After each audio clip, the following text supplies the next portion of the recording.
Welcome to Hear the Word. I'm Brother Tom, IFR. Instrument Flight Rules. Airplane pilots have flight rules they must follow. One set is called Instrument Flight Rules.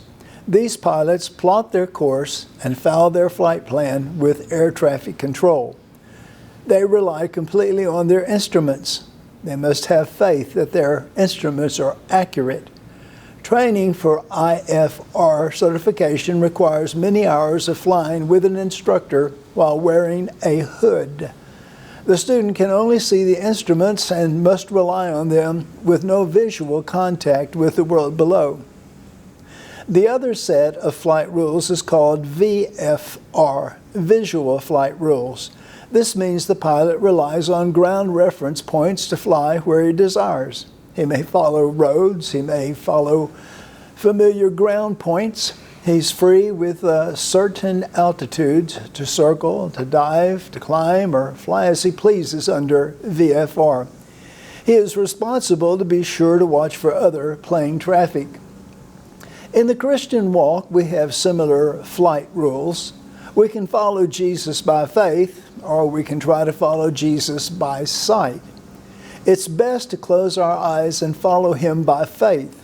2 Corinthians 5:7, for we walk by faith, not by sight.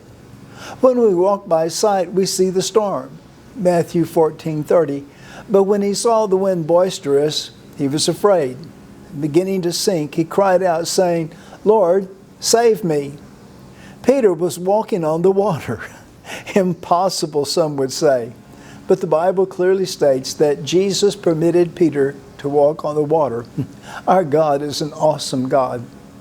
Peter was fine as long as he was walking by faith, looking at Jesus.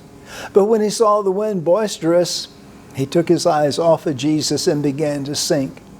You and I are to walk by faith. There are many unseen forces that surround us, some good, some bad. Usually we don't see them, but on special occasion, Jesus allows some to see what the normal eye does not see. 2 Kings 6:17, and Elisha prayed and said, Lord, I pray thee, open his eyes that he may see. And the Lord opened the eyes of the young man, and he saw, and behold, the mountain was full of horses and chariots of fire round about Elisha.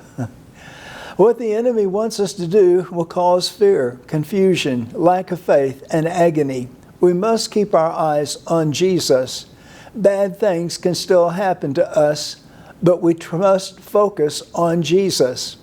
Stephen had his eyes on Jesus as he was being stoned to death, Acts 7:54.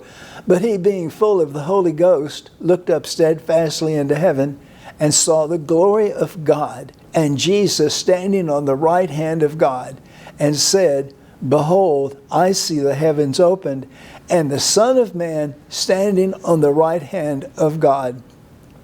Will you keep your eyes on Jesus even if it kills you? Try to not let the problems of life cause you to take your eyes off of Jesus. Well, blessings to you till next time. Bye for now.